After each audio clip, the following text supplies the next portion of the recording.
നാരദന് ബ്രഹ്മദേവനോട് ചോദിക്കുന്ന ചോദ്യങ്ങൾക്ക് ഓരോ ഉത്തരങ്ങളായിട്ടാണ് ഇങ്ങനെ പറഞ്ഞു പോണത്. അപ്പൊ നാരദന് ചോദിക്കുകയാണ് ബ്രഹ്മദേവനോട്, ഈ സതീദേവി അല്ലെങ്കിൽ ദക്ഷന് ഒക്കെ ഇവരാരാണ്, എങ്ങനെയാണ് എന്നൊക്കെ അന്വേഷണം വരികയാണ്. അപ്പൊ അവിടെ ബ്രഹ്മദേവൻ പറയുന്നത് എന്റെ മാനസപുത്രനാണ് ദക്ഷൻ എന്ന് പറയുന്നുണ്ട്. പക്ഷെ ഇവിടെ എല്ലാം പറയുന്നത് ശിവന്റെ ലീലകളായിട്ടാണ് പറയുക. ശിവന്റെ ലീലകളിൽപ്പെട്ട് നമ്മളെല്ലാം ഉഴലുന്നു എന്നാണ്, അല്ലെങ്കിൽ ശിവന്റെ മായയിൽപ്പെട്ട് നമ്മളെല്ലാം ഉഴലുന്നു. അപ്പൊ അതുകൊണ്ട് ഇവിടെ ഈ സതീദേവിയുടെയും രുദ്രന്റെയും കഥ പറയുന്നതിന് മുമ്പ് ബ്രഹ്മദേവനിൽ നിന്ന് സൃഷ്ടിക്കപ്പെട്ട അല്ലെ സൃഷ്ടമാകപ്പെട്ട സന്ധ്യ എന്ന് പറയുന്ന ഒരു സുന്ദരിയെ കുറിച്ച് ആദ്യമേ സൂചിപ്പിക്കണം. ബ്രഹ്മദേവന്റെ ഹൃദയത്തിൽ നിന്നാണ് ഈ സന്ധ്യ ഉണ്ടായതെന്നാണ്. പകൽ ഇദ്ദേഹത്തെ കാണാനില്ല, മധ്യാഹ്ന ശേഷവും രാത്രിയുടെ അന്ത്യയാമങ്ങള് തീരുമ്പോഴുമാണ് കാണാൻ കഴിയുക. അങ്ങനെ രണ്ടു നേരം കാണാൻ കഴിയുന്ന ആളാണ് ആര്? ഈ സന്ധ്യ. പ്രഭാതത്തിലും സായംകാലം.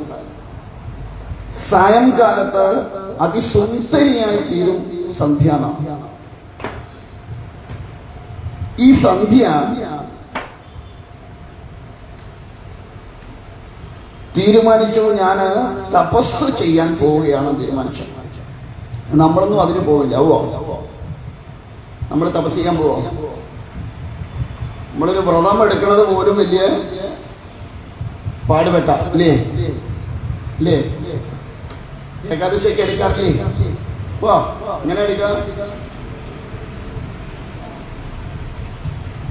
എങ്ങനെ ഏകാദശിയൊക്കെ അനുഷ്ഠിക്കണേ?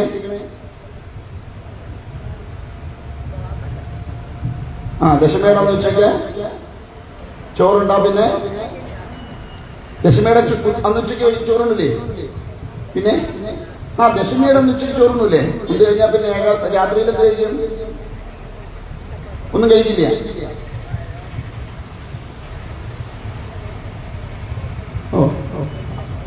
ചപ്പാത്തിനോ?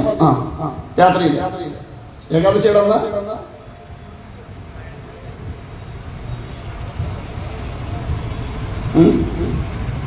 ഏകാദശിയുടെ എന്ത് കഴിക്കും?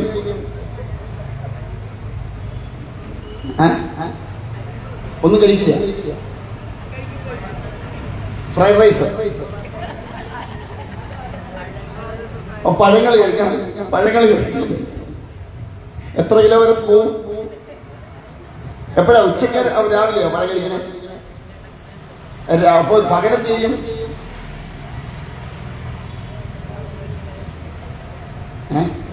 പകലൊന്നും കഴിക്കില്ല, ഗോതമ്പഞ്ഞി കുടിക്കും. അല്ല, അപ്പൊ എനിക്കൊരു സംശയം, ഈ അരി മാറ്റി ഗോതമ്പാക്കിയ ഏകാദശിയായി അങ്ങനെയാണോ?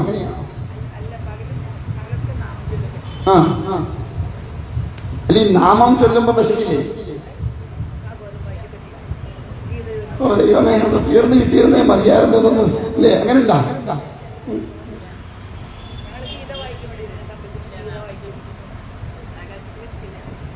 അന്നത്തെ ദിവസം ഒന്നും കഴിക്കില്ല ഏകാദശിക്ക്? കഴിക്കും. കഴിക്കാതിരിക്കാനൊന്നും പറ്റില്ല. എന്തിനാ ഈ ഏകാദശി എടുക്കണേ?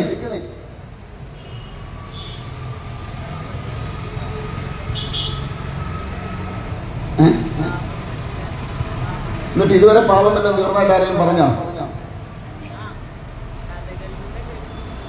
അല്ല, അപ്പൊ അത്രമാത്രം ചെയ്തു വെച്ചിട്ടുണ്ടോ ഈ പാപങ്ങളൊക്കെ ഈ ഏകാദശി എടുത്ത് തീർക്കാൻ പറ്റുന്ന തരത്തിൽ? കേട്ടോ, അറിയില്ല. ആരെങ്കിലും ഏകാദശി എടുത്ത് പാപം തീർന്നവരെ അറിയാമോ? അതും അറിയില്ല. ഏകാദശി എടുക്കുന്നത് പാപം തീരാനൊന്നുമല്ല, 11 എണ്ണത്തിനെ അടക്കാനാണ്.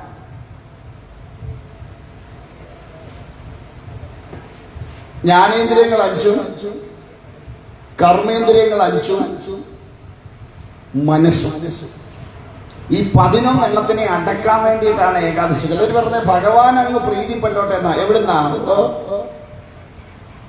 നമ്മൾ ഏകാദശി എടുത്തിട്ട് വേണം ഭഗവാൻ പ്രീതിപ്പെടാൻ. എന്നിട്ട് അന്നേ ദിവസം ഉപവാസം അല്ലേ? ഉപവാസം എന്ന് പറഞ്ഞാൽ നമ്മളെന്താ പറയാ? വെള്ളവും കുടിക്കാതെ ആഹാരം കഴിക്കാതെ ഇരിക്കണതാണ് നമ്മൾ ഉപവാസമായിട്ട് വരിക, അല്ലേ? ഇങ്ങനെയല്ലേ പറയണേ? എന്നാ അതല്ല, ഉപവാസം എന്ന് പറഞ്ഞാൽ അടുത്തിരിക്കുക എന്നാ. ഉപആസനം അല്ലെങ്കിൽ ഉപവാസം, അടുത്തിരിക്കുക. ആരുടെ? ഭഗവാന്റെ. നമ്മൾ മിക്കവാറും വ്രതമെടുത്താ എവിടെ ഇരിക്കുക? ഒന്നീ ഗോമതിയുടെ അടുത്ത് കാണും, അല്ലെങ്കിൽ വാസന്തിയുടെ അടുത്ത്, അല്ലേ? ഇനി അമ്പലത്തിൽ വന്ന പോട്ടെ, ഇനി അമ്പലത്തിലാ വന്നിരിക്കണം വയ്ക്കാം. നമ്മൾ മിക്കവാറും ചെയ്യണ പണി എന്തായിരിക്കും? ഒരാള് ഭാഗവതം പാരായണം ചെയ്തുകൊണ്ടിരിക്കുമ്പോൾ എന്തായാലും അടുത്ത ആൾക്ക് ചെയ്യാൻ പറ്റൂലല്ലോ. അപ്പൊ നമ്മൾ മാറിയിരുന്ന് എന്ത് ചെയ്യും?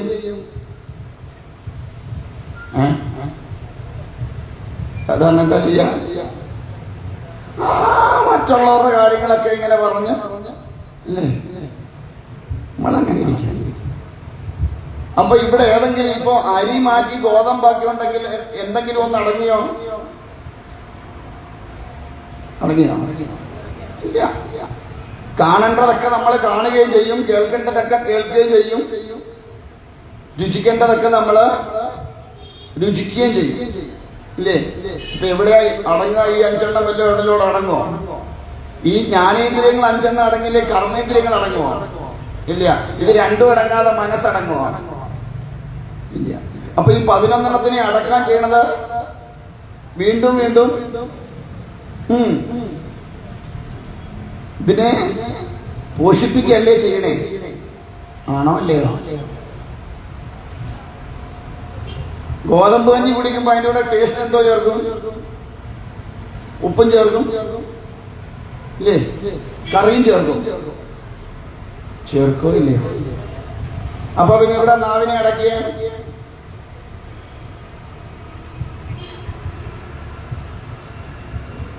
നാവിനെ അടക്കുന്നത് എങ്ങനെ? രുചി അറിയാതെ ഇരിക്കണം. നാവിന്റെ പ്രധാന കർമ്മം എന്താ? രുചി അറിയാന്നുള്ളൂ. അപ്പൊ രുചി അറിയാതെ ഇരിക്കണമെങ്കിൽ എന്ത് വേണം? രുചിയാവുന്നതൊന്നും തന്നെ കഴിക്കാൻ പാടില്ല.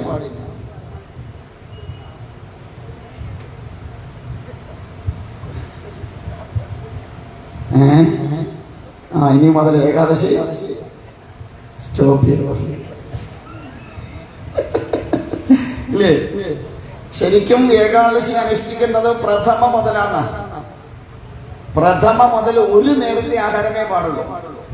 ഈ 350 കിലോ ഒക്കെ ഉള്ളത് കുറയ്ക്കാൻ നല്ലതാണ്. ഒരു നേരത്തെ ആഹാരം കഴിക്കുക.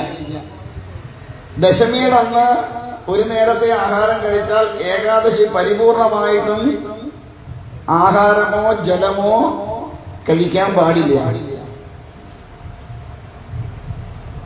ദ്വാദശിയുടെ അന്ന് പാരണ വേണ്ടിയതിനു ശേഷം മാത്രം ഒരു നേരം. ത്രയോദശി മുതലേ സാധാരണ നിലയിലുള്ള ആഹാരം പാടുള്ളൂ. അങ്ങനെ എടുക്കുകയും ഈ പാരണ വീടുന്നെന്ന് ഒരതിഥിക്ക് അന്നവും ദക്ഷിണയും കൊടുത്തൂടെയാണ് ചെയ്യണത് എങ്കിൽ അതിന് ഫലം കൂടുന്ന. അങ്ങനെ 100 ഏകാദശി എടുത്താൽ ഇന്ദ്രന്റെ സ്ഥാനമാകും.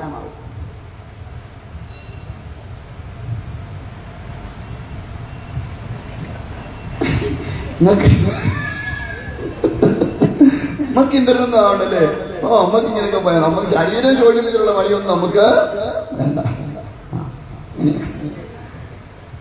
അവിടെ അപ്പൊ എന്തായാലും തപസ് ചെയ്യാൻ പോയി എന്നാണ്. ആര് പോയി? സന്ധ്യ. തപസ്സിന് പോയപ്പോ ഈ തപസ് എങ്ങനെ ചെയ്യണം നമുക്ക് ആർക്കും അറിയില്ലല്ലോ. അതിന് ബ്രഹ്മദേവൻ ഒരാളെ പറഞ്ഞു വിട്ടു. വസിഷ്ഠന് പറഞ്ഞു വിട്ടിട്ട് പറഞ്ഞു, അവൾക്ക് വേണ്ട നിർദ്ദേശങ്ങളൊക്കെ കൊടുക്കണം. കുട്ടിയാണ്, അതുകൊണ്ട് ഈ തപസ് ചെയ്യേണ്ടത് എങ്ങനെയാണ് എന്ന് അറിയില്ല. ഓരോന്നും ചെയ്യുമ്പോൾ അതിന് അതിൻ്റെതായ ചിട്ടവട്ടങ്ങളുണ്ട്. അതിനനുസരിച്ച് വേണം ഓരോന്നും ചെയ്യാൻ. എന്തും ചെയ്യുമ്പോൾ അത് വേണ്ടവണ്ണം ചെയ്യണം. വേണ്ടവണ്ണം ചെയ്താലേ അതിന്റെ ഫലം പൂർണ്ണമായിട്ട് കിട്ടുകയുള്ളൂ. അപ്പൊ അതുകൊണ്ട് ആ തപസ് ചെയ്യുമ്പോൾ അതിന് വേണ്ടതൊക്കെ ഒന്ന് പറഞ്ഞു കൊടുക്കണം എന്ന് പറഞ്ഞ് അങ്ങനെ വിട്ടു. എന്നിട്ട് തപസ് ചെയ്ത് തന്റെ ശരീരത്തെ അഗ്നിയിൽ ഹോമിച്ചു സന്ധ്യ. പക്ഷെ അതിനു മുമ്പ് ഒരു തീരുമാനമെടുത്തിരുന്നു, തൻ്റെ ഈ ജന്മം കൊണ്ട് എന്തെങ്കിലും ഒരു പ്രയോജനമുണ്ടാവണം. ഓരോ മനുഷ്യന്റെ ജന്മത്തിനും ഓരോരോ ലക്ഷ്യങ്ങളുണ്ട്. ആ ലക്ഷ്യങ്ങളെ അറിയാതെയാണ് നമ്മൾ ഓരോരുത്തരും പോയിക്കൊണ്ടിരിക്കുന്നത്. കാരണം ഈ ജീവിതം അല്ലെങ്കിൽ ഒരു ജന്മം നമുക്ക് തരുമ്പോൾ ഈശ്വരൻ ഓരോരുത്തരെ നിയോഗിച്ചു. അതെന്താണെന്ന് തിരിച്ചറിവില്ലാതെ നാം ഓരോരുത്തരും ഇന്ന് ധനത്തെ സമ്പാദിക്കാൻ അല്ലെങ്കിൽ ഭൗതികമായിരിക്കുന്ന സുഖങ്ങളെ കൂടുതൽ അനുഭവിക്കാൻ വേണ്ടി ഈ ജീവിതത്തെ, ഈ ജന്മത്തെ നമ്മൾ ഉപയോഗപ്പെടുന്നതുകൊണ്ട് നമ്മുടെ ജന്മലക്ഷ്യം എന്താണ് നമുക്കാർക്കും തിരിച്ചറിയില്ല. അപ്പോ സന്ധ്യ തീരുമാനിച്ച് എന്താ വേണ്ടത്? ഈ മനുഷ്യന് അന്ന് കാലത്ത് മനുഷ്യന് ജനിക്കുമ്പം തന്നെ കാമമുണ്ടാകരുത്. ജനിക്കുമ്പോഴേ കാമമുണ്ടാകുമായിരുന്നു. യൗവനകാലത്തിൽ എത്തുന്നതിന് മുമ്പ് ഇനി കാമമുണ്ടാവാൻ പാടില്ല എന്നൊരു തീരുമാനം എടുക്കണം. അതിനു വേണ്ടി മഹാദേവനെ തപം ചെയ്യണം. ഭഗവാന്റെ കൃപാകടാക്ഷങ്ങൾ സാധ്യമായിരുന്ന അതിനുശേഷമാണ് യൗവനയുക്തത അല്ലെങ്കിൽ പ്രായമാകുന്നതിന് മുൻപ് വികാരങ്ങളൊന്നും ഉണ്ടാവാത്ത ഒരവസ്ഥയിലേക്ക് എത്തി. ഇന്ന് എനിക്ക് തോന്നുന്നു സന്ധ്യയുടെ ഈ തപസ്സിന്റെയൊക്കെ ഫലം ക്ഷയിച്ചു കാണുമായിരിക്കും. അതുകൊണ്ടാണ് ഇപ്പൊ പിന്നെ അതിനൊക്കെ ഒരു മാറ്റം വന്നത്. പ്രത്യേകിച്ച് കലികാലത്തിന് എല്ലാത്തിനും ഒരു മാറ്റം വരുന്നതാണ്. കാരണം കലികാലം എന്നത് അധർമ്മം കൂടുതൽ വർദ്ധിക്കുന്ന കാലമാണ്. എന്നാൽ ദേവന്മാര് പോലും ഈ ഭാരതഭൂമിയിൽ കലികാലത്ത് ജനിക്കുന്നതിന് വേണ്ടി കാത്തിരിക്കുന്നു. കാരണം തപമോ ഹോമമോ ഒന്നും ആവശ്യമില്ലാതെ നാമജപം കൊണ്ട് മാത്രം മോക്ഷം നേടാൻ കഴിയുന്ന കാലമാണ് കലികാലം. നമ്മൾ ജപിക്കാത്തതും അത് തന്നെയാണ്. പണ്ട് കാലത്ത് സന്ധ്യക്ക് നിലവിളക്ക് കൊളുത്തി വെച്ചാൽ നമ്മൾ എല്ലാവരും എവിടെ ഇരിക്കായിരുന്നു? വിളക്കിന് ചുവട്ടിൽ ഇരുന്നുകൊണ്ട് മക്കളും കൊച്ചുമക്കളും അമ്മയും അമ്മൂമ്മയും എല്ലാവരും നാമം ജപിക്കായിരുന്നു. ഇപ്പോഴോ വിളക്കെവിടാ, നമ്മളെവിടാ?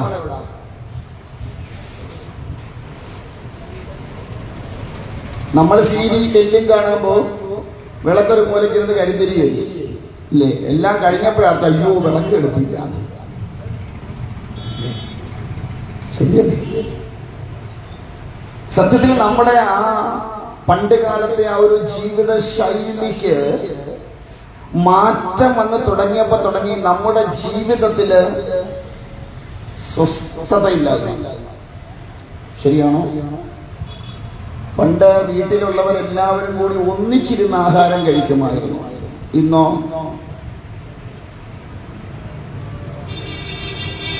ഓണത്തിന് പോലും വിഷുവിന് പോലും വലിയ ബുദ്ധിമുട്ടാണ് എല്ലാവരും കൂടി ഒന്നിച്ചിരുന്ന് ആഹാരം കഴിക്കാൻ, അല്ലേ?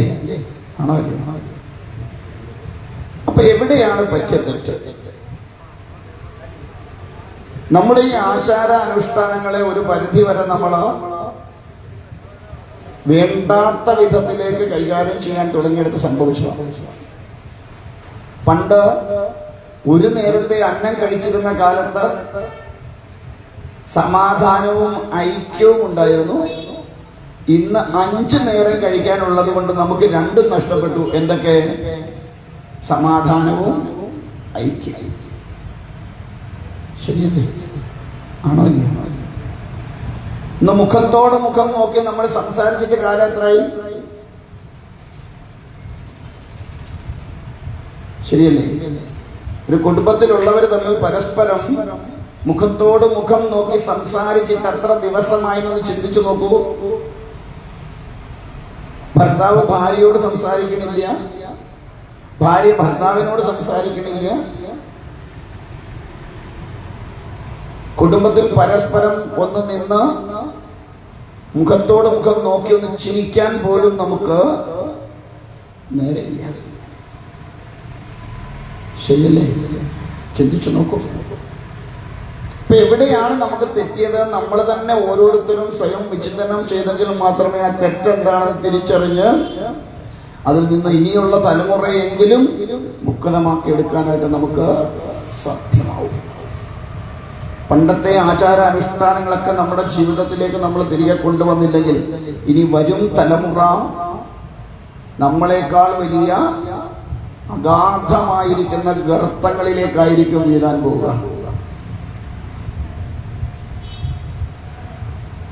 ഇന്നത്തെ കുട്ടികളൊരു ഒരു കീർത്തനം പാടാൻ പറഞ്ഞാൽ പാടുമോ?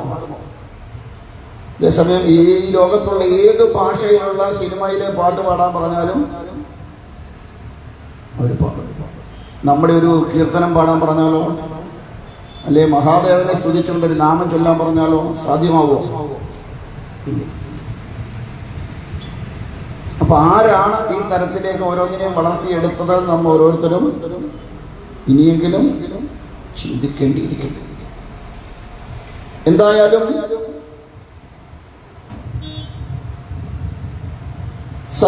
സന്ധ്യ ഇത്തരത്തിലൊരു വരവെല്ലാം വാങ്ങി അത് പ്രാവർത്തികമാക്കിയിട്ട് തന്റെ ദേഹത്തെ ഹരിച്ചു. പിന്നീട് മേധാതിഥിയുടെ പുത്രി അരുന്ധതിയായിട്ട് പിറന്നു.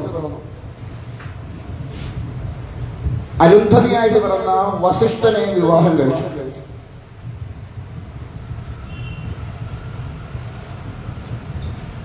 അവിടെ നിന്ന് ആ വംശം മുൻപോട്ട് പോയിട്ടാണ്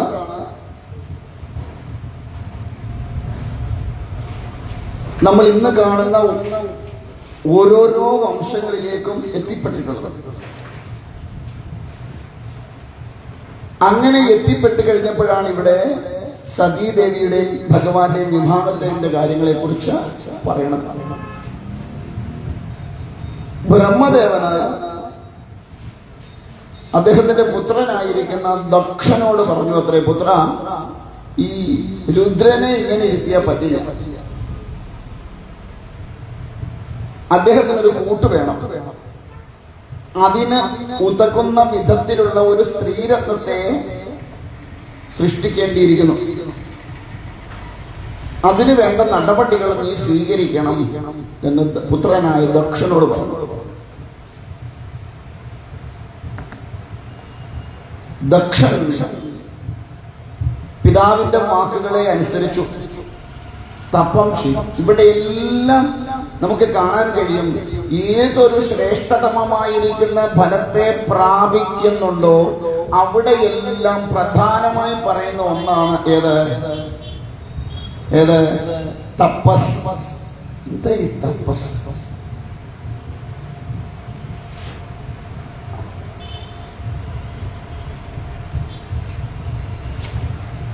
തപസ്സാവോ?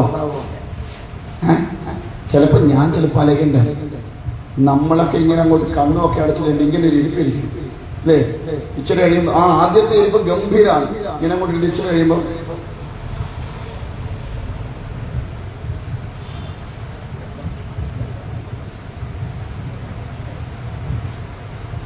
ഇരിക്കുന്ന ഇരിപ്പ് കണ്ട ഇപ്പൊ സമാധിയാവുന്ന അവസ്ഥയാണ്. പക്ഷെ പുറത്ത് വന്നെന്ന് ആരെങ്കിലും ഒന്ന് വിളിക്കട്ടെ, ചേച്ചി അല്ലെ ചേട്ടോ എന്ന്. നമ്മുടെ ജപവും കഴിഞ്ഞു, തപവും കഴിഞ്ഞു, സമാധിയും കഴിഞ്ഞു, എല്ലാതാ വരുന്നതെന്ന് പറഞ്ഞ് ചാടി എഴുതാക്കും. ശരിയല്ലേ? ആണോ അല്ലേ? അപ്പൊ നമ്മള് ഈശ്വരനെ കുറിച്ച് ചിന്തിക്കുമ്പോഴും നമ്മുടെ ഇന്ദ്രിയങ്ങളെല്ലാം എവിടേക്കാ? ഒന്നും വേണ്ട, നമ്മുടെ മുറ്റത്തൂടെ ഒരാള് നടന്നു വന്നാൽ പോലും ആ ശബ്ദം നമ്മള് അത്ര ഗഹനമായ രീതിയിൽ അതിനെ നമ്മൾ ശ്രമിക്കും, ഇല്ലേ? ശരിയാണോ? അപ്പോ ഇത്തരത്തിലുള്ള ജപം കൊണ്ട് ഫലമുണ്ടോന്ന് ചോദിച്ചാൽ ഇല്ലാന്ന് ഉള്ളവൻ പറയില്ല. കാരണം ക്രമേണ ക്രമേണ ക്രമേണ ഇതിനെ പതുക്കെ ഉള്ളിലേക്ക് വലിക്കാൻ കഴിയും. പല ആവർത്തി ചെയ്യുമ്പോഴാണ് നമുക്കത് ഗുണകരമാകുന്ന തരത്തിലേക്ക് വന്ന് ചേരുക. അപ്പൊ ഇന്ദ്രിയങ്ങളെ ഉൾവലിച്ചുകൊണ്ട് മനസ്സിനെ നന്നായി തപിപ്പിച്ചു കഴിയുമ്പോൾ മാത്രമേ ഈശ്വര സാക്ഷാത്കാരം കിട്ടുള്ളൂ. അല്ലാതെ പോയിരുന്ന് എവിടെങ്കിലും പോയിരുന്ന് കണ്ണും അടച്ചിരുന്നാലൊന്നും തപസ്സാവില്ല.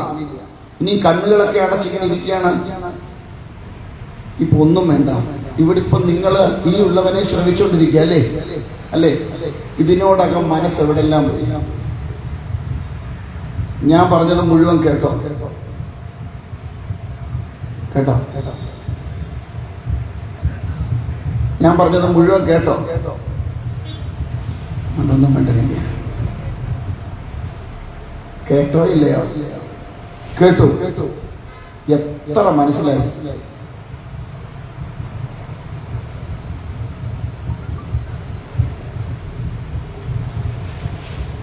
പറഞ്ഞതെല്ലാം അതുപോലെ മനസ്സിലായോ?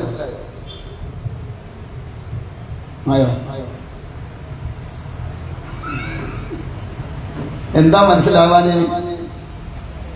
അതിനിടയ്ക്ക് നമ്മുടെ മനസ്സ് എവിടേക്കോ പാഞ്ഞു പോകും. അപ്പോ മനസ്സിനെ പരിപൂർണമായിട്ട് ഇതിലേക്ക് മാത്രം കൊടുത്തു കഴിയുമ്പോൾ മാത്രമാണ് ഒരു കാര്യത്തെ പൂർണ്ണമായിട്ട് ഗ്രഹിക്കാൻ പറ്റുക. ഇനിയും പറയുന്ന ഓരോ വാക്കുകളും അതിന്റെ യഥാർത്ഥ അർത്ഥതലത്തിൽ നിന്നുകൊണ്ട് എടുക്കണമെങ്കിൽ അതിനെന്ത് ചെയ്യണം? പിന്നെ വിചിന്തനം ചെയ്യുകയാണ്. അപ്പോഴേ അർത്ഥതലം നമുക്ക് മനസ്സിലാവും. അതുകൊണ്ടാണ് ശ്രവണം മാത്രം പോരാ, മനനവും കൂടി വേണം എന്ന് പറഞ്ഞതിന്റെ കാരണം അതുകൊണ്ടാണ്. അപ്പൊ എന്തായാലും പിതാവിന്റെ വാക്കുകളെ പിതാവിന്റെ വാക്കുകളെ ശ്രദ്ധയോടുകൂടി കേട്ട ദക്ഷന് അതിന് ആ ചെയ്യേണ്ടതായ ഉപാധിയല്ലേ എന്ത് ചെയ്യണം എന്ന ചിന്തയിലാണ് ബ്രഹ്മദേവൻ പറയുന്നു സാക്ഷാൽ മഹാദേവിയെ തപം ചെയ്യണം. അപ്പൊ ഈ മഹാദേവി എവിടെ ഉള്ളത് അതറിയണ്ടേ? മഹാദേവി ആരോട് ചേർന്ന് നിൽക്കുന്ന? ബ്രഹ്മത്തോട് തന്നെ ചേർന്ന് നിൽക്കുന്ന സ്വരൂപമാണ്. ആ ബ്രഹ്മത്തോട് ചേർന്ന് നിൽക്കുന്ന സ്വരൂപത്തെ സകാര രൂപത്തിലേക്ക് തിരികെ കൊണ്ടുവരണം. ആ ഉ മ എന്ന് പറയുന്ന അക്ഷരങ്ങൾ ചേർന്ന് നിൽക്കുന്ന ഓംകാരത്തെ അത് ബ്രഹ്മാണ്ടത്തിന്റെ അല്ലെ ബ്രഹ്മത്തിന്റെ ശക്തമായി കൽപ്പിക്കുമ്പോൾ അതിൽ നിന്ന് ഉരുത്തിരിയുന്ന സ്വരൂപങ്ങളായിട്ട് ഇതിനെ കാണിക്കും. ആ ഓംകാരം എന്ന ശബ്ദത്തിൽ അലിഞ്ഞു ചേർന്നിരിക്കുന്ന ശക്തി, ആ ശക്തിയെ വേർതിരിച്ചെടുക്കണം. അതെവിടെ ചേർന്ന് നിൽക്കുന്ന? ശിവനോട് ചേർന്ന് നിൽക്കണം. ശിവൻ എന്ന സൂക്ഷ്മ അംശത്തിൽ നിന്ന് ആ ശക്തിയെ പ്രാപിച്ച് ആ ശക്തിയെ വേർതിരിച്ചെടുത്ത് തന്റെ പുത്രിയാക്കി എടുക്കണം. ഇത്ര എളുപ്പമുള്ള കാര്യമൊന്നുമില്ല. നമ്മിൽ നിൽക്കുന്ന ശക്തിയെ വേർതിരിച്ചറിയാൻ നമുക്ക് കഴിഞ്ഞാൽ ആരെ കിട്ടി? ഭഗവതിയെ കിട്ടി. നമ്മിൽ നിൽക്കുന്ന പുരുഷനെ തിരിച്ചറിയാൻ കഴിഞ്ഞാൽ ശിവനെ കിട്ടി. ഇത് രണ്ടും ചേർന്ന് നിൽക്കുന്ന ഈ ശരീരത്തിൽ നിന്ന് രണ്ടിനെ തിരിച്ചറിയാൻ നമുക്ക് സാധിക്കാത്തത് വേണ്ടതായ തരത്തില് മനസ്സിനെ പിടിച്ചു നിർത്താൻ കഴിയാത്തതുകൊണ്ടാണ്. നമ്മൾ ഇവിടുന്ന് ശബരിമലയ്ക്ക് പോവാറുണ്ടല്ലേ?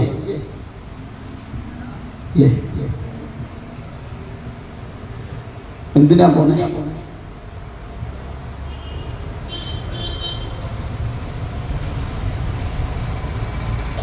എന്തിനാ ശബരിമലയ്ക്ക് പോണേ?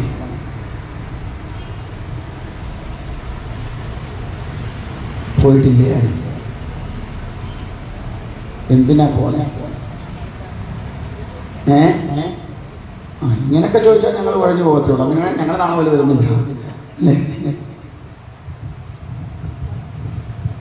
നിങ്ങൾ എന്തിനാ മലയ്ക്ക് പോയിട്ടുള്ളേ? സ്വാമിയെ കാണാം. പോകുമ്പോ എന്തോ പറഞ്ഞാ പോണേ? സ്വാമിയെ കണ്ട പോയിട്ട് ഇന്ന് വരെ ആരെങ്കിലും സ്വാമിയെ കണ്ടിട്ടുണ്ടോ? ഉണ്ടോ?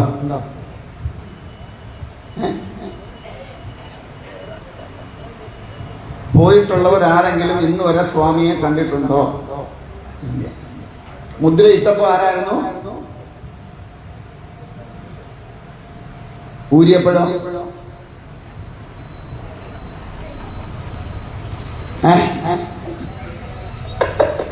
മുദ്ര ഇട്ടപ്പോ അന്നേരം നമ്മൾ പോകുമ്പോ ചൊല്ലുന്ന ഒരു മന്ത്രമുണ്ട്, മേളക്കൊഴുക്ക് നമ്മൾ പാടിപ്പോണ ഒരു മന്ത്രമുണ്ട്. എന്താ? അയ്യപ്പ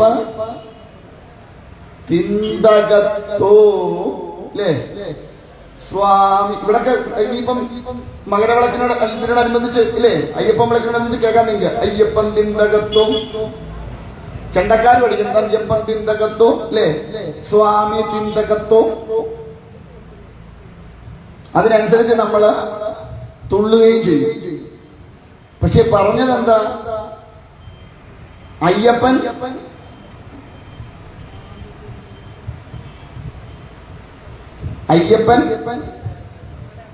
തിന്തകത്തോ എന്നാ അല്ല. അയ്യപ്പൻ നിന്റെ അകത്ത് ഓം. അയ്യപ്പൻ നിന്റെ അകത്ത് ഓം. സ്വാമി എന്റെ അകത്ത് ഓം. അപ്പൊ നിന്റെ ഉള്ളിലും എന്റെ ഉള്ളിലും ഇരിക്കണ രണ്ടും എന്താണ്? ഓം ആണ്. ആ ഓം ആരാ? ശാസ്താവാണ്. അപ്പൊ ആ ഓംകാരത്തെ തിരിച്ചറിയാനുള്ള യാത്രയാണ് എവിടേക്കുള്ള യാത്ര? ശബരിമലയിലേക്കുള്ള യാത്ര. അങ്ങനെ ആ ഓംകാരത്തെ തിരിച്ചറിയുവാൻ വേണ്ടതായിരിക്കുന്ന ശരീരത്തിന്റെ പാകപ്പെടുത്തലാണ്, മനസ്സിന്റെ പാകപ്പെടുത്തലാണ് വ്രതാനുഷ്ഠാനം. അതിനാ ആദ്യമേ തന്നെ മുദ്ര അണിയണത്. കാരണം ഞാന് ഏതുമായിട്ട് ചേരാൻ പോവാ? ആ അയ്യപ്പനുമായിട്ട് ചേരാൻ പോകാൻ. അതുകൊണ്ട് എന്റെ ശരീരത്തെ ശുദ്ധമാക്കി എടുക്കേണ്ടതായ ഉത്തരവാദിത്വം എനിക്കുണ്ട്. അതുകൊണ്ട് ഞാൻ ഇന്നു മുതൽ മുദ്ര അണിഞ്ഞ് എന്റെ ശരീരത്തിന് കൊടുക്കേണ്ടാത്ത ഒന്നിനെയും തന്നെ കൊടുക്കാതെ പൂർണ്ണമായി ശുദ്ധീകരിച്ചെടുക്കണം.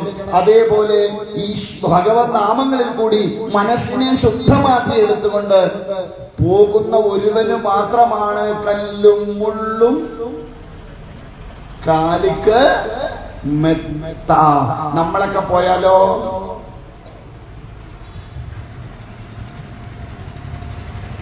ചിന്തിക്കാം. നമ്മളൊക്കെ ചെരുപ്പിട്ടുണ്ടാവണേ അല്ലേ? കല്ലുമുള്ള ഇപ്പൊ മുഴുവൻ കോൺക്രീറ്റ് ആയി. ഇപ്പൊ പണ്ടൊക്കെ കല്ലുമുള്ളായിരുന്നു, ഇപ്പൊ എല്ലാം മെറ്റല് കഷ്ണങ്ങളാണ്. കാലെ കൊണ്ട് കയറും. ആ അവസ്ഥയിലേക്കായി. കാരണം ഇപ്പൊ നമുക്ക് സുഖിച്ചു പോണം. ഇനിയിപ്പം പിന്നെ ഹെലികോപ്റ്റർ പാടോടായാൽ രക്ഷപ്പെട്ടു. അയ്യപ്പന്റെ തലയ്ക്ക് മുകളിൽ ചെന്ന് ഹെലികോപ്റ്ററിൽ ഇറങ്ങാം പോരെ. ഇനിയിപ്പോൾ ഇതൊക്കെ സൗകര്യം എന്തോ വേണ്ടേ?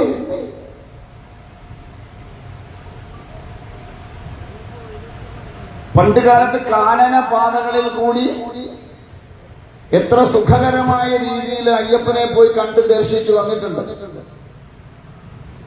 ഇന്നോ? അപ്പൊ എന്തായാലും അങ്ങനെ അവിടെ ചെന്ന് കഴിയുമ്പോ നമ്മളോട് പറഞ്ഞു, 18 പടി കയറി ചെന്നപ്പോ നമ്മളോട് പറഞ്ഞു, എന്ത് പറഞ്ഞു? തത്വമസി തതത്വം അസി, അത് നീ തന്നെയാണ്. ഏതൊന്നിനെ അന്വേഷിച്ചാണോ ഇത്രയും കാലം നീ മുദ്രയണിഞ്ഞ് വ്രതം അനുഷ്ഠിച്ച് ഇവിടേക്ക് വന്നത്, അത് നിന്നിൽ തന്നെ നിലകൊള്ളുന്ന ചൈതന്യമാണ്. അതുകൊണ്ടാ പറഞ്ഞത് അയ്യപ്പൻ നിന്റെ അകത്തോ സ്വാമി എന്റെ അകത്ത്. എത്ര വർഷം മലയ്ക്ക് പോയി?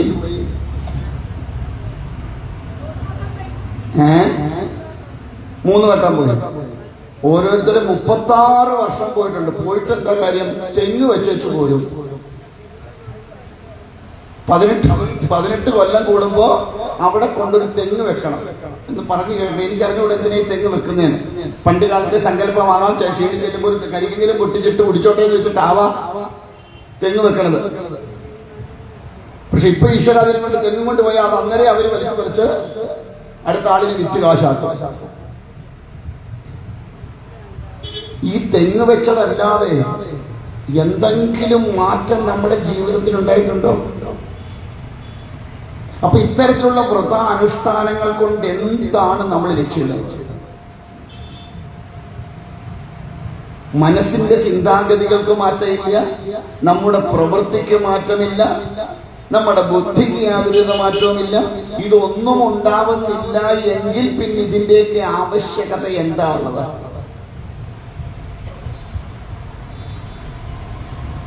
ചിന്തിക്കണ്ടേ? വേണോ വേണ്ടയോ?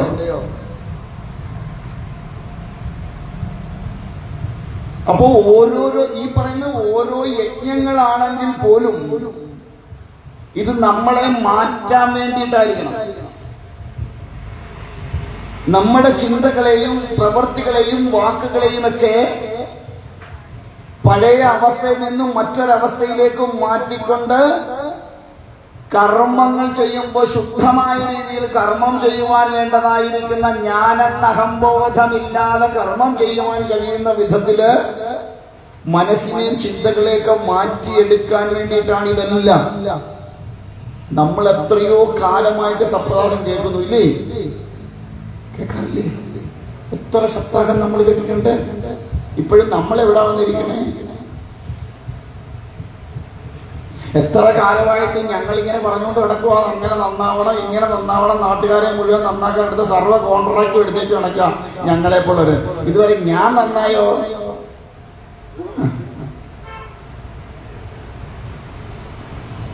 കാരണം നമുക്ക് നന്നാവണമെന്നില്ല. നമുക്ക് 7 ദിവസം ഇവിടെ പിന്നെ ഈശ്വര അതിനെ കൊണ്ടുള്ളൊരു സന്തോഷം ഇന്നലെ ഞങ്ങൾ എന്നോട് പറയുകയായിരുന്നു, ഈ വന്നിരിക്കുന്നവരേ ഉള്ളൂ ആഹാരം കഴിക്കാൻ. ഇവിടെ വന്നിത് കാണാനും കേൾക്കാനും വന്നിരിക്കുന്നവരേ ഉള്ളൂ. എന്തിന്? മധ്യാഹ്നത്തില് ആഹാരം കഴിക്കാൻ. ഞങ്ങൾക്ക് ഇവിടെ ഇരിക്കുന്നവരല്ല ആഹാരം കഴിക്കണേ. 12 അപ്പുറം ഒരു ക്യൂ കാണും. 15 ചാക്ക് 20 ചാക്ക് അരിയൊക്കെയാണ് ഉച്ചക്കത്തെ ഒരു നേരത്തെ ഫുഡിന്. ചാക്കിനൊന്നിൽ ഒരാളെങ്കിലും ഇതിനകത്തുണ്ടായിരുന്ന ഞങ്ങൾക്ക് സന്തോഷം. അരച്ചാക്കിന് ഒരാൾ പോലും ഞങ്ങളുടെ അവിടെ ഉണ്ടാവില്ല. വളരെ റയറാണ് അങ്ങനെയുള്ള പേരുകൾ. കാരണം നമ്മളെ സംബന്ധിച്ച് ഇതൊക്കെ എന്തോ ഇതിനുള്ള ഒരു സംവിധാനമായിട്ട് മാറി. പണ്ടൊക്കെ ഞാൻ പറയാറുണ്ട്, സപ്താഹ യജ്ഞത്തോടനുബന്ധിച്ച് അന്നദാനമായിരുന്നു. ഇപ്പൊ അന്നദാനത്തിനോടനുബന്ധിച്ച് സപ്താഹ യജ്ഞമായി. ഒന്നും മലക്കം മറിഞ്ഞ അത്രയേ ഉള്ളൂ. എന്നിട്ട് 100 രൂപ വിരിവ് കൊടുത്തിട്ട് അത് അനൗൺസ് ജയിക്കും.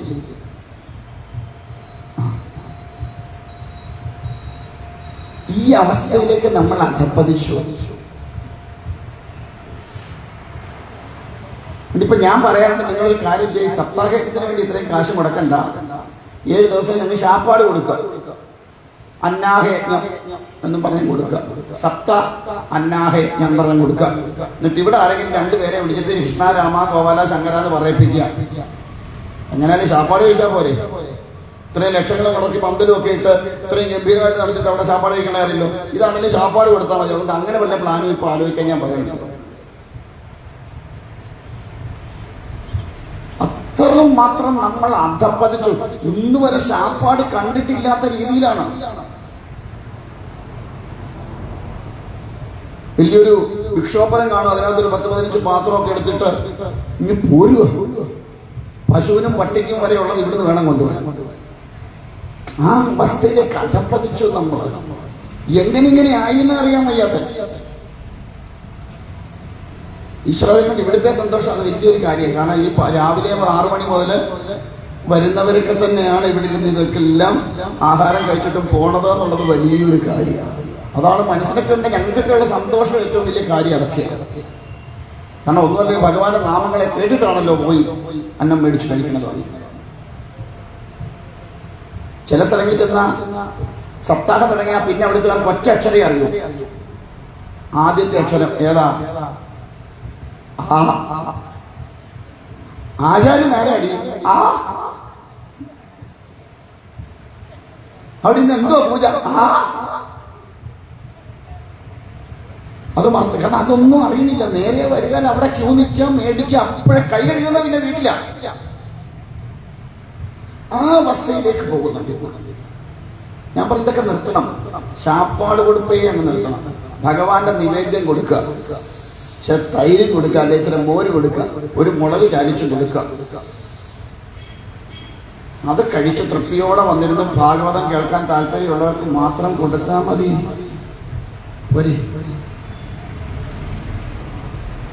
ഭഗവാന്റെ പ്രസാദം എന്ന് പറഞ്ഞല്ലേ വരണേ, അത് കഴിച്ചാൽ മതി. ഭഗവാന്റെ നിവേദ്യം.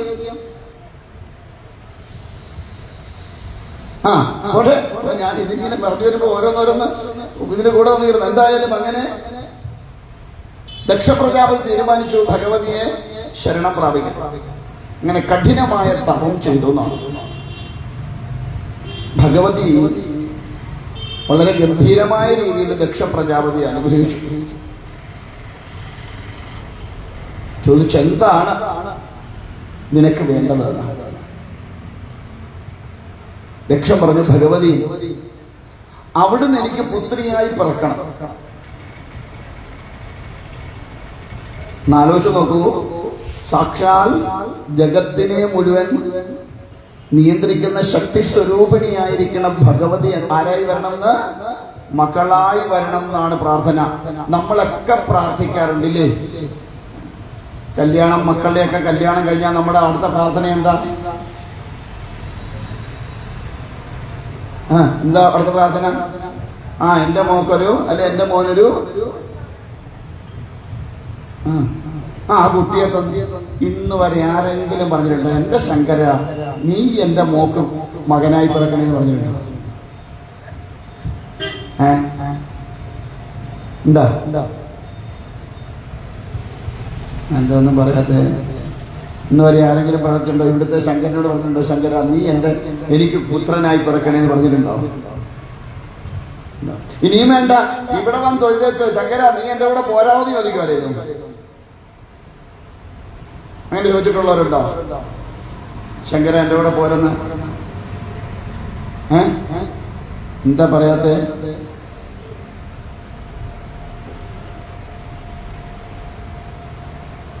എന്തുകൊണ്ട് ഭഗവാനോട് നമുക്ക് പറയാൻ കഴിയില്ല? ഭഗവാനെ നീ എന്റെ കൂടെ പോരെന്ന് എന്തുകൊണ്ട് പറയാൻ കഴിയണില്ല നമുക്ക്? പേടിയാ. പുള്ളി ചൂടനാണ്. ആരെ ആരെ ശിവൻ. മൂന്നാമത്തെ കണ്ണു തുറന്ന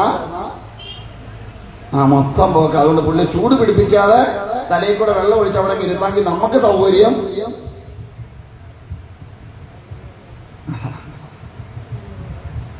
അല്ലേ? ശരിയല്ലേ? ഭദ്രകാളിയോട് പറയോ വല്യമ്മ നീ എന്റെ കൂടെ പോരാന്ന് പറയോ? പറയോ? സാധനത്തിന്റെ പേര് കേൾക്കുന്നത് പേടിയാ. ആ പരിസരത്തോട്ട് എടുക്കൂല അല്ലേ?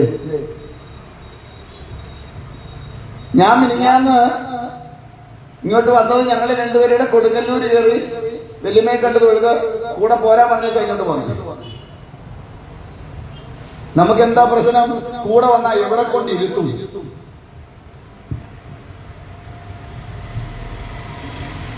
വീടുണ്ട്, 8 ബെഡ്റൂമും 16 ബാത്റൂമും ഉണ്ട്. പക്ഷെ ഒരു റൂം മാത്രം നമുക്ക് ഇല്ല. ഏത് റൂമാ? പൂജാ റൂമാണ്. ഇനി അഥവായി ഉണ്ടെങ്കിൽ എവിടെയായിരിക്കും? സ്റ്റെയർ കേസിന്റെ കീഴില് അകപ്പാടെ സ്ഥലം വേസ്റ്റ് ആയിട്ടുള്ളത് അവിടെയുള്ള അവിടെ കൊണ്ടിരുത്തണം നമ്മളെ. അല്ലേ? ശരിയാണോ? അല്ലേ? എന്തുകൊണ്ട് നമുക്ക് പറയാൻ കഴിയണില്ല ഭഗവാനെ നീ എൻ്റെ കൂടെ വരണം എന്ന് പറയാൻ എന്തുകൊണ്ട് നമുക്ക് സാധിക്കണില്ല? അതല്ലേ നമുക്ക് വേണ്ടത്? ആണോ അല്ലയോ? നമ്മൾ എന്തിനാ ദിവസവും ഇവിടെ വരുന്നത്? ഭഗവാന്റെ കൃപാകട. ഇപ്പോൾ ഞാൻ മനസ്സിലാക്കിയെടുത്തോളം ഇവിടെ ഉണ്ടായിരുന്ന ഒരു അമ്മയുടെ പ്രാർത്ഥനയുടെ ഫലമാണ് ഇവിടെ സ്വയംഭൂവായിട്ട് ഭഗവാൻ ഉണ്ടായത്, അല്ലേ? ആ അമ്മയ്ക്ക് എങ്ങനെ ധൈര്യം കിട്ടി ഇവിടെ വന്നിരിക്കാൻ പറയാൻ? പറയൂ. അപാരമായിരിക്കുന്ന ഒരു ശക്തിവിശേഷമായിട്ടാണ് ആ ചൈതന്യം അവിടെ നിൽക്കുന്നത്, ഈ അമ്മയുടെ. ഞാനിതിന് മുമ്പ് ഇവിടെ നിന്ന് വന്നിരുന്നു, നിങ്ങളാരും അറിഞ്ഞില്ലെന്ന് മാത്രം. ഇവിടെ നിന്ന് വന്നേച്ച് പോയതാ ഞാൻ.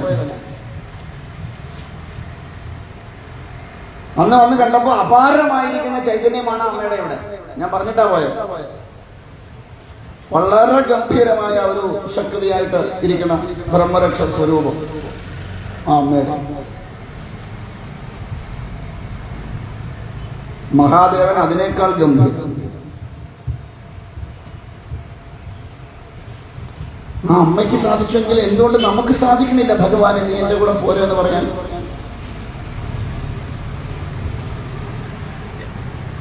അത് സാധിക്കണ്ടേ? വേണോ വേണ്ട?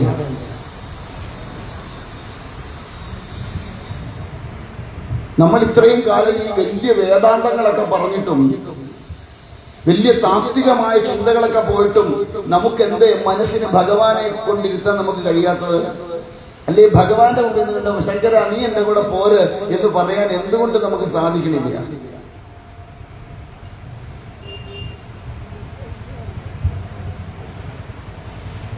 അതാണ് സാധിക്കേണ്ടത്. ശങ്കരൻ എന്റേതാണ്, ഞാൻ ശങ്കരന്റേതാണെന്നുള്ളൊരു ബോധം ഉറപ്പിക്കാൻ നമുക്ക് കഴിയണം. ആ ബോധതലത്തിലേക്ക് മനസ്സിനെ വളർത്തിയെടുക്കാൻ നമുക്ക് കഴിയണം. ഗുരുവായൂരപ്പനോട് പിന്നെ എല്ലാവർക്കും വലിയ പ്രിയ. എന്താ കാരണം? അങ്ങനെ പാവ എന്നാ പറഞ്ഞാലും അവിടെ മിണ്ടാതിരുന്നോളൂ, അല്ലേ? എന്തോ പറഞ്ഞാലും കള്ളച്ചിരിയിൽ ഒതുക്കി അവിടെ നിർത്തിക്കോളും. അതുകൊണ്ട് നമുക്ക് പേടിയില്ല. പക്ഷെ ഇതിന്റെ അടുത്തും പേടിയാണ്, ഭദ്രകാളിയുടെ അടുത്തും പേടിയാണ്.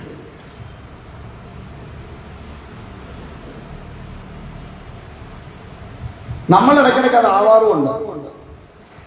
ഏത് ആ ഭദ്രകാളി, അതിന് കുഴപ്പമില്ല. മറ്റേ ഭദ്രകാളി വരുന്നതിനുള്ള പ്രശ്നം നമുക്ക് ഭദ്രകാളി അല്ലേ? അതിനാണ് ഇന്നലെ നമ്മൾ പറഞ്ഞത് ഈശ്വരനെ സ്നേഹിക്കരുത്, പ്രേമിക്കണം എന്ന് പറഞ്ഞത്. അതിനാ പ്രേമമാകുന്ന അവസ്ഥയിലേക്ക് മനസ്സിനെ കൊണ്ട് ഈശ്വരങ്കിലേക്ക് എത്തിച്ചെങ്കിൽ മാത്രമേ ശങ്കര നീ എന്റേതാണ്, എന്റെ കൂടെ പോര് എന്ന് പറയാൻ സാധ്യമാവൂ.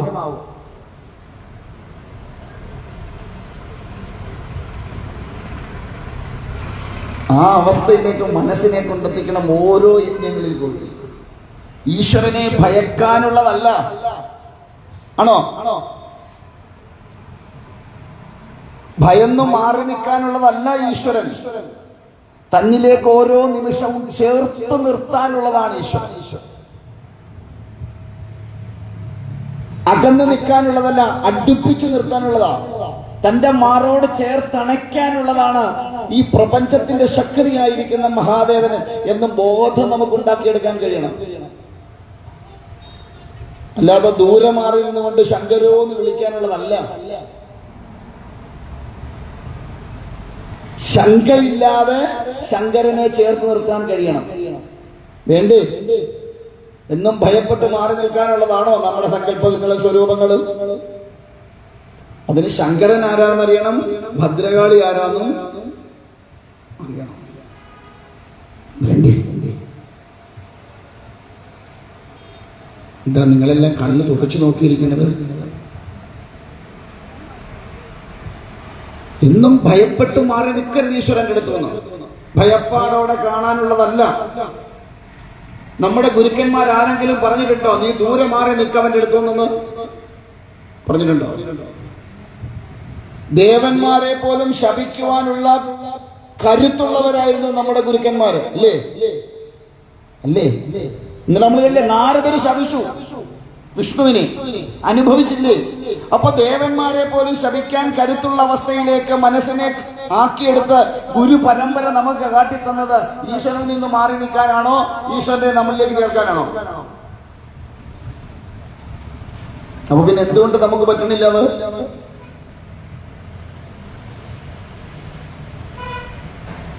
ഇപ്പൊ ഇവിടെ ദക്ഷൻ എന്താ പറഞ്ഞേ?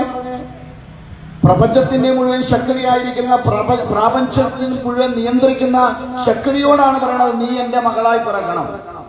എന്തേ നമുക്ക് പറയാൻ കഴിയണില്ല ശങ്കര, നീ എന്റെ പുത്രനായിട്ട് വരാൻ? അല്ലെ എന്റെ കുടുംബത്തിന്റെ മകളുടെ പുത്രനായിട്ട് ശങ്കര നീ വന്ന് പിറക്കണമെന്ന് എന്തുകൊണ്ട് പറയാൻ നമുക്ക് കഴിയണില്ല?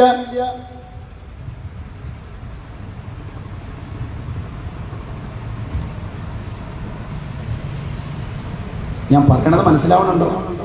പിടികിട്ടുന്നുണ്ടോ? അല്ലേ പിന്നെ നമ്മൾ ഇതൊക്കെ കേട്ടിട്ട് എന്ത് കാര്യാന്നേ ഉള്ളത്? മുമ്പേ ഞാൻ പറഞ്ഞ 7 ദിവസം സുഭിക്ഷമായിട്ട് ഭക്ഷണം കഴിക്കാനല്ല വേണ്ടത്. ഈ തരത്തിലേക്ക് മനസ്സിനെ ഉയർത്തിയെടുക്കാൻ നമുക്ക് കരുത്തുറ്റ മനസ്സാക്കി എടുക്കാൻ കഴിയണം നമുക്ക് ഓരോ യജ്ഞങ്ങളിൽ കൂടി.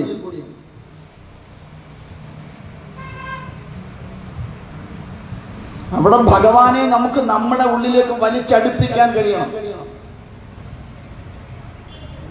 അങ്ങനെ ഞാനും ഈശ്വരനും രണ്ടല്ല ഒന്നാണെന്നുള്ള ബോധത്തിലേക്ക് ഉറയ്ക്കാൻ നമുക്ക് കഴിയണം. ഇപ്പൊ ഇത്രയും ഞാൻ കടുപ്പിച്ചു പറഞ്ഞു. ഇവിടുന്ന് അങ്ങോട്ട് ഇറങ്ങിപ്പോകുമ്പോ ഒന്ന് കാലുകെട്ടി വീണാ നിങ്ങൾ എന്തോ പറയും? ഞാനിപ്പോ ഇത്രയും കടുപ്പിച്ച് ഇവിടുന്ന് പറഞ്ഞിട്ട് അങ്ങോട്ട് ഇറങ്ങി പോകുമ്പോ കാല് തട്ടി ഒന്ന് ഉരുണ്ട് വീണാൽ നിങ്ങൾ ആദ്യം പറയുന്ന വാക്കെന്തായിരിക്കും? അങ്ങേര് അവിടെ ഇരുന്നുകൊണ്ട് ഭഗവാനെ നിന്ദിച്ചതിന്റെ എന്നല്ലേ ആദ്യം പറയുക? ആണോ അല്ലയോ? അതേ ആദ്യം പറയൂ. ഇവിടെയാണ് നമുക്ക് പറ്റിയ കുഴപ്പങ്ങൾ.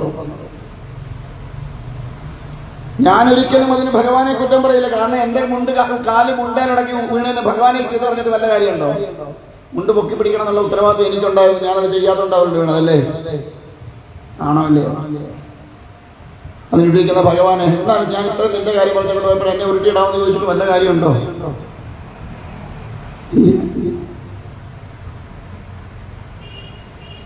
ഭഗവാനിലേക്ക് ഇറങ്ങി ചെല്ലുക. ആ ഒരു ചൈതന്യത്തെ എത്രമാത്രം നമുക്ക് നമ്മളിലേക്ക് ചേർത്തെടുക്കാമോ അത്രമാത്രം നമ്മളിലേക്ക് ചേർത്തെടുക്കാൻ നോക്കുക.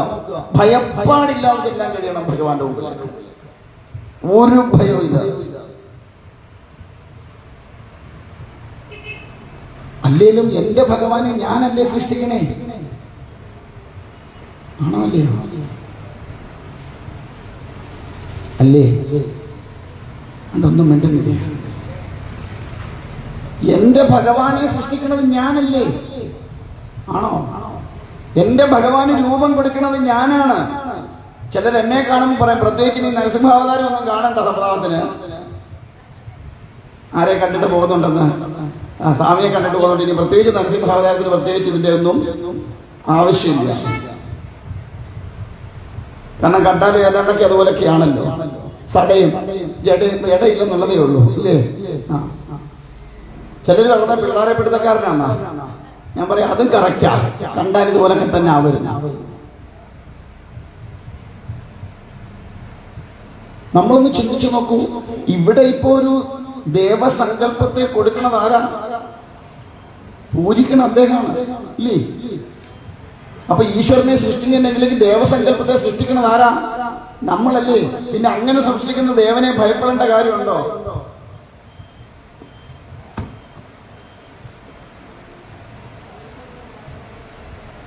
ഞാൻ പറയണത് നിങ്ങൾക്ക് ക്ലിയർ ആവുന്നുണ്ടോ? മനസ്സിലാവുന്നുണ്ടോ ഞാൻ പറയണേ? അല്ലാതെ വെറുതെ പുറത്തുകൂടെ ഓടിയിട്ട് കാര്യമില്ല. പുറത്തുകൂടെ ഓടാനുള്ളതല്ല ഇത്. ഇറങ്ങിച്ചെല്ലണം. ആ ഇറങ്ങിച്ചെല്ലാനുള്ള വഴികളെ കാട്ടിത്തരലാണ് പുരാണങ്ങളെല്ലാം. ഭാഗവതം എന്തിനാന്ന് ചോദിച്ചാൽ ഞാൻ പറയും എന്തിനാ? എന്തിനാ ഭാഗവതം? ചാവാതിരിക്കാൻ. പിന്നെ എന്ത്?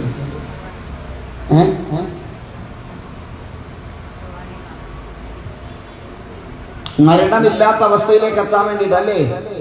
ആണോ? അതുമല്ല.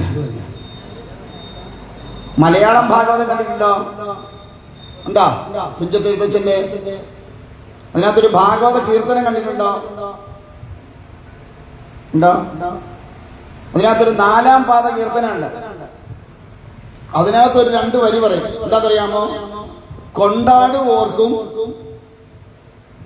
ഇത് കേൾക്കുന്നവർക്കും ഉടനുണ്ടായി വരും ഗതി പരീക്ഷിത്തിനെന്ന വിധം. ഈ 2 ലൈൻ കാരണമാണ് ആ ഒരൊറ്റ മനുഷ്യനെ സപ്താഹത്തിന് വരാതെ.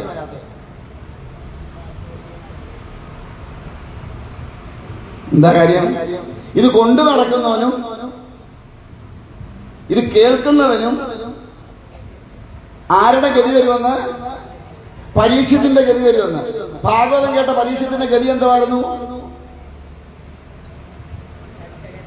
തക്ഷണം കടിച്ച് മരിച്ചു. അപ്പൊ ഭാഗവതം കേൾക്കാൻ പോയാൽ എന്ത് പറ്റും?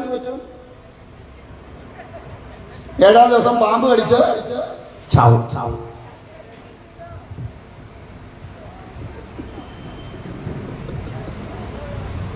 ഇല്ലേ? അങ്ങനല്ലേ പറഞ്ഞേ? കൊണ്ടാടുവോർക്കും ഇത് കേൾക്കുന്നവർക്കും ഉടൻ ഉണ്ടായി വരും ഗതി പരീക്ഷത്തിനെന്നോ. പരീക്ഷത്തിന് എന്ത് വിധിയാണോ ഉണ്ടായത് അതുപോലെ ഇത് കൊണ്ടു നടക്കുന്നവനും കേൾക്കുന്നവനും വരുമെന്നാ പറഞ്ഞു.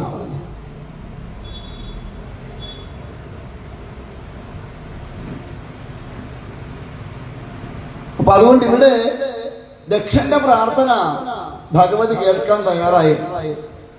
കാരണം അത്രമാത്രം കഠിനമായ തപമാണ് അനുഷ്ഠിച്ചത്. ഭഗവതി പറഞ്ഞു, ഹേ ദക്ഷ, ഞാൻ മകളായിട്ടൊക്കെ വരാം, പക്ഷേ ഒരു എഗ്രിമെന്റ്. എന്താ എഗ്രിമെന്റ്? എപ്പോഴാണോ എനിക്കിഷ്ടമില്ലാത്ത പ്രവൃത്തി നിന്നിൽ നിന്നുണ്ടാവുക, എപ്പോഴാണോ എന്നെ അനാദരിക്കുന്നു എന്ന് എനിക്ക് തോന്നുന്നത്, ആ നിമിഷം ഞാൻ അവിടെ നിന്ന് ശരീരത്തെ ഉപേക്ഷിക്കും. അതിന് തയ്യാറാണെങ്കിൽ മാത്രം ഞാൻ പുത്രിയായി പിറക്കാം എന്ന വാക്കുകൊടുത്തു. അങ്ങനെ സതി എന്ന പേരില് ദക്ഷന്റെ ഭാര്യയായിരിക്കുന്ന വീരണിയില് ഭഗവതി ഉദ്ഭവിച്ചു എന്നാണ് പറയണത്. ഭഗവതി ഉണ്ടായി കഴിഞ്ഞ് സാക്ഷാൽ രുദ്രനെ തന്നെ ശരണം പ്രാപിച്ചു.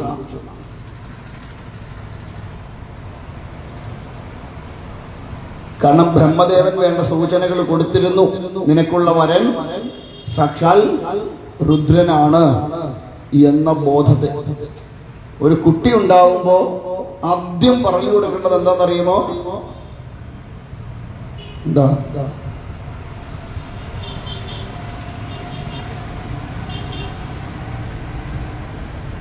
ബോധം വെക്കുന്ന കാലത്ത് ആദ്യം പറഞ്ഞു കൊടുക്കേണ്ടത് എന്താ?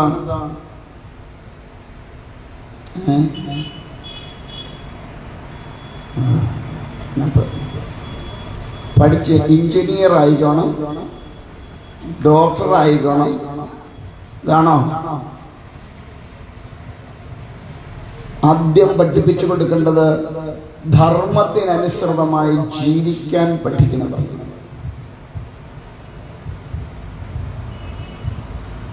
സത്യവും ധർമ്മവും നീതിയും ജീവിതത്തിൽ ബലപ്പെടുത്തിക്കൊണ്ട് വേണം ജീവിക്കാൻ. ആ സത്യധർമാദികളെ ബലപ്പെടുത്തിക്കൊണ്ട് ജീവിച്ചു കഴിഞ്ഞാൽ എന്താ ഗുണം? ഈശ്വരനെ പ്രാപ്തമാക്കാം. നമുക്കെന്താ ഈശ്വരനെ കിട്ടാത്ത? നമുക്കിതിന്റെ എല്ലാം മുമ്പില് ഒരക്ഷരമുണ്ട്. ഏതക്ഷര? ആ.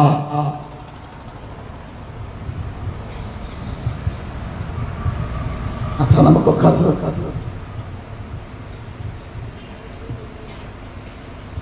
ആർക്കെങ്കിലും പറയാൻ പറ്റുമോ ഞാൻ ധർമ്മത്തിലാ ജീവിക്കണേ? ആണോ? ഞാൻ സത്യത്തിലാണോ ജീവിക്കണേ? ആണോ? ഞാൻ നീതിയിലാണോ ജീവിക്കണത്? പിന്നെങ്ങനെ നമുക്ക് ഈശ്വരനെ കിട്ടുക? പിന്നെയോ പ്രാപഞ്ചികമായ വിഷയങ്ങളുടെ പിന്നാലെയുള്ള ഓട്ടം. ഒന്ന് നഷ്ടപ്പെട്ടാൽ ഉടനെ അടുത്തതിനെ സ്വീകരിച്ച് നമ്മൾ ആ സുഖത്തെ അനുഭവിക്കാനുള്ള ഓട്ടം. സമയം തീർന്നു.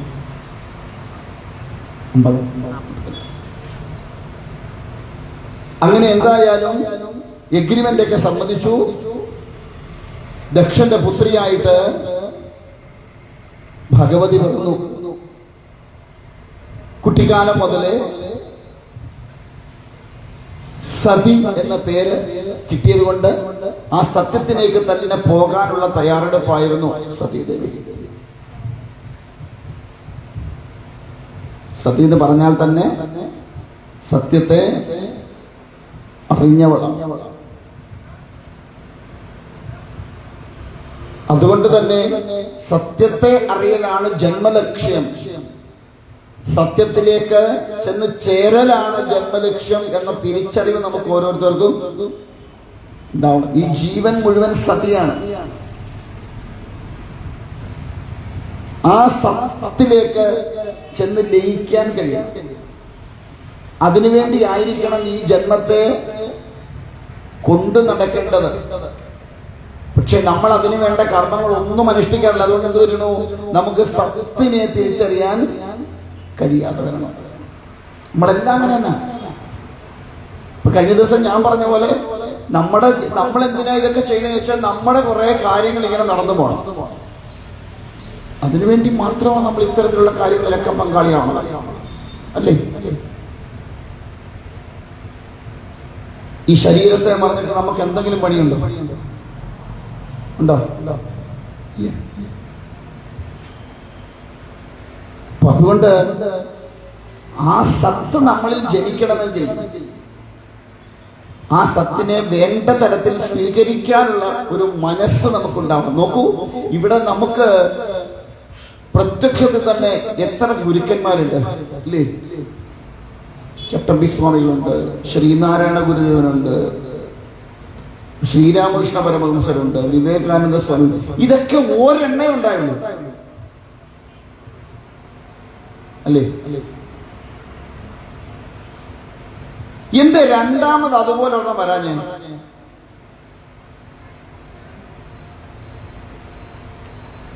ഈ വിവേകാനന്ദനെ പോലെയോ, അല്ലെ ശ്രീനാരായണ ഗുരുദേവനെ പോലെയോ, അല്ലെങ്കിൽ ചട്ടമ്പി സ്വാമികളെ പോലെയോ, അല്ലെ അമൃതാനന്ദമയി ദേവിയെ പോലെയോ, അല്ലെ സത്യാനന്ദ സരസ്വതിയെ പോലെയോ, എന്റെ അത് ചിന്മയാനന്ദ സ്വാമിജികളെ പോലെയോ എന്റെ ഒരെണ്ണം കൂടെ അതുപോലെ വന്നില്ല ഇങ്ങോട്ടൊന്നും. പിന്നെ ആരും മക്കൾക്ക് ജന്മം നൽകിയിട്ടില്ലേ? എന്താ ഉണ്ടാവാൻ?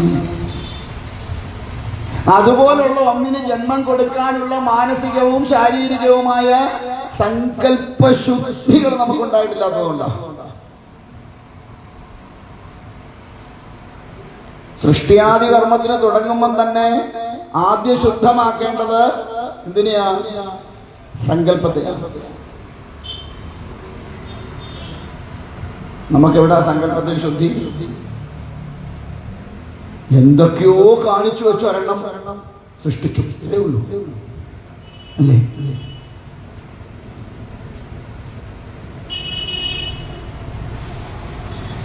അതുകൊണ്ടാണ് തപം ചെയ്യണം എന്ന് പറയുന്നത്. വിവാഹം കഴിഞ്ഞാൽ ആദ്യം രണ്ടുപേരുടെ എന്ത് ചെയ്യണം?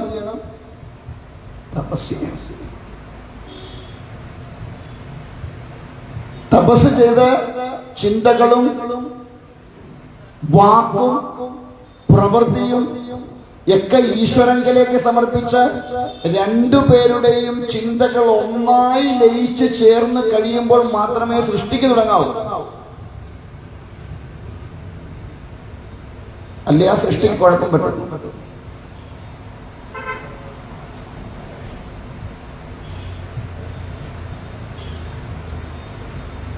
എന്തായാലും ഭഗവതി ദക്ഷന് പുത്രിയായി പിറന്നു. മഹാദേവനെ നിരന്തരമായി തപം ചെയ്തു. കുട്ടിക്കാലം മുതലേ തപസ് ആരംഭിച്ചിരുന്നു. അങ്ങനെ ഭഗവാനെ ഭർത്താവായിട്ട് കിട്ടുകയും ചെയ്തു. പക്ഷെ എന്തുകൊണ്ടോ ജന്മം നൽകിയ പിതാവിന് തന്റെ ഭർത്താവായിരിക്കുന്ന മഹാദേവനോട് ഇഷ്ടക്കുറവുണ്ടായി. അത് ദക്ഷന്റെ നാശത്തിന് കാരണമായിട്ടും ഭവിച്ചു. അതാണ് പിന്നീട് നമ്മൾ ദക്ഷയാഗം എന്ന് പറയുന്ന കഥാഗോളത്തെ കൂടെ നമുക്ക് കാണാൻ കഴിയും. അപ്പൊ അതവിടെ എപ്പോ കാണാം? പറ്റിയാൽ വൈകുന്നേരം കാണാം. അപ്പൊ അവിടെ വരെ നിൽക്കട്ടെ. എന്താ ഇന്നൊരു ഉഷാറില്ലാത്ത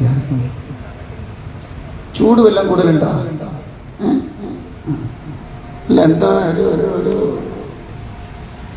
ഒരു ഉഷാറ് കുറവ് തോന്നുന്നു. രാവിലെ ഒന്നും കഴിച്ചില്ലേ? എണ്ണീട്ട് പോലും ഉണ്ടാവില്ല അത്ര തിന്നുന്നത് അല്ലേ? സൂപ്പർ സാമ്പാറും ചമ്മന്തിയൊക്കെ നമ്മളിവിടെ എണ്ണം വെക്കണേ അല്ലേ? അപ്പൊ ഞാൻ ഒരു 1-2 കിട്ടിയില്ല.